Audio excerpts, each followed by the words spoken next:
On Sunday, and Spartanburg Baptist First North has an interactive experience. It's based on the crucifixion of Jesus Christ. 7 News' Christine Scarpelli is live in Spartanburg with a preview of the Passion Experience. Good morning, Christine.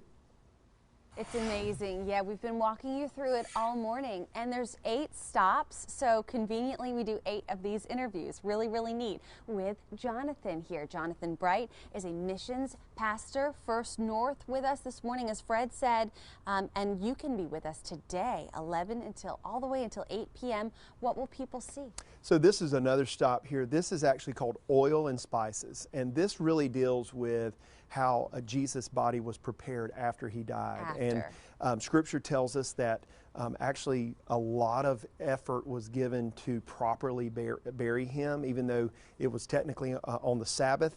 And you might notice here, you'll see a couple of names. Maybe you recognize myrrh and frankincense. If you've ever read the Christmas story, you'll recognize those names. Those were actually gifts that were given to the baby Jesus, and it was kind of prophetical because those would later be used to prepare his body for his death, unfortunately. Wow. And so people have an opportunity to kind of smell these. So they smell? Yeah, absolutely. So they can, kind of be offered to get a, smell-o-vision, there you go.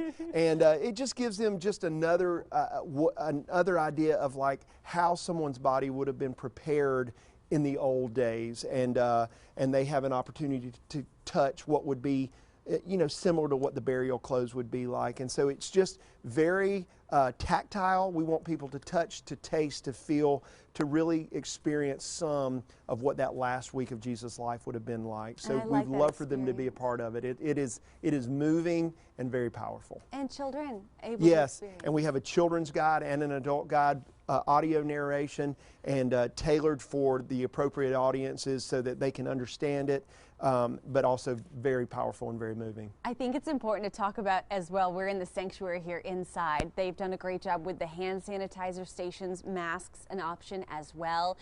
That's going to be again today from 11 to 8, tomorrow from 11 to 2. You have those 2 opportunities to experience this, come out and really kind of relive this last week as maybe you sort of would have seen it just right before the crucifixion. So really cool that you guys have put all the effort into this, guys. There's more information as well as some of those other stops this morning. I've put them up at WSBA.com. Back to you. Christine, thank you. Coming up in Pop Topics, country superstar Carrie Underwood drops a new gospel album. We'll give you a sneak peek. 7:22 is the time. A live look at the Clemson University campus. It's Friday.